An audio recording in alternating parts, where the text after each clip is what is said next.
মসজিদে ইমাম সাহেব আছেন, ইমাম সাহেব আপনাদের গ্রামে ইমাম সাহেবের বাড়ি,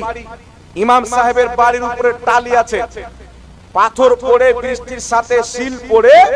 টালিগুলি জায়গা জায়গা ফেটে ফুটো হয়ে গেছে, প্রচুর বৃষ্টি হচ্ছে, ইমাম সাহেবের ঘরের মধ্যে ওই টালির ফুটো দিয়ে ফোঁটা ফোঁটা পানি চুয়ে চুয়ে পড়ছেন, আর ইমাম সাহেব নিজের স্ত্রীকে ছেলে মেয়েকে নিয়ে বসে আছেন, হালকা হালকা ভিজছেন। আর একজন ব্যক্তি যার কোনো বাড়ি ঘর নাই, জমি জায়গা নাই, পিতা মাতার ঠিকানা নাই, শরীরে মাত্র একটা গামছা, গেঞ্জিও নাই, প্যান্টও নাই, লুঙ্গিও নাই, একটা গামছা পরে ইমাম সাহেবের বাড়ির সামনে দাঁড়াচ্ছে আর মজা নিচ্ছে,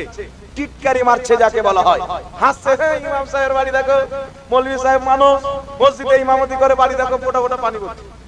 মানে মজা নিচ্ছে। তো গ্রামের একজন এইরকম বুজরুক, আপনার হাজী সাহেবের মতন বুজরুক ব্যক্তি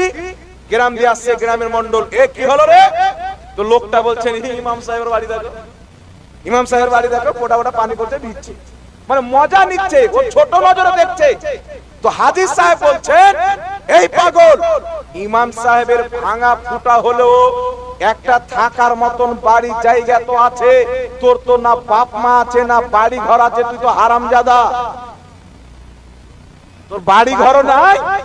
তোমার বাপ মা